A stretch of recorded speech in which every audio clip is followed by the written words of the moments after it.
The best thing I ever decided to do was just be quiet. I have nothing to say. I'm not convincing anybody that I'm a great person, and I'm not trying to fix anything I didn't break. I'm not fighting for anyone to see my worth.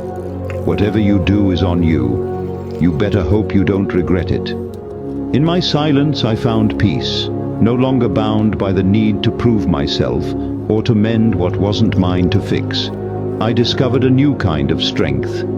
It's a quiet strength, born from knowing my value doesn't hinge on anyone else's recognition. I've let go of the exhausting pursuit of validation and embraced the serenity that comes with self-acceptance. I could finally see that my worth has always been there, independent of others' opinions. Those who see my value and respect it are welcome in my world. Those who don't can carry on their way, and if they come to regret their choices, that's their journey, not mine. I've made some of my favorite memories with people that I will never speak to again, and that's the strange part about life. Some chapters hold laughter, love, and late-night talks, but still end without closure. You don't always get a goodbye.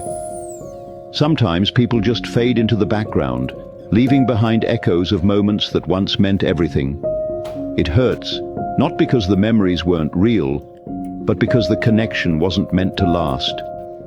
We shared secrets, made promises, and planned futures that never happened.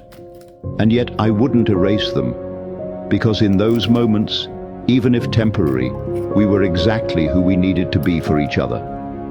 I've learned that not everyone is meant to stay in your story forever. Some people are lessons, some are blessings, some are both. And just because we don't speak anymore doesn't mean I've forgotten. It doesn't mean I'm bitter. The ironic thing about life is that you are a different person to everyone you meet. To some, you're quiet. To others, you never stop talking. Some remember you for your kindness, others for the time you walked away. You are a villain in someone's story, a hero in another's. And to most, you're just a passing thought, a name they once knew. You don't exist as one person, but as countless versions of yourself, shaped by fleeting moments and personal perceptions. And here's what's unsettling. You will never truly know yourself the way others do. You will never hear your own laughter the way someone else does. You will never see the way your absence lingers in a room you used to fill. To yourself, you are just you. But in reality, you are 1,000 different stories, none of which you will ever get to read.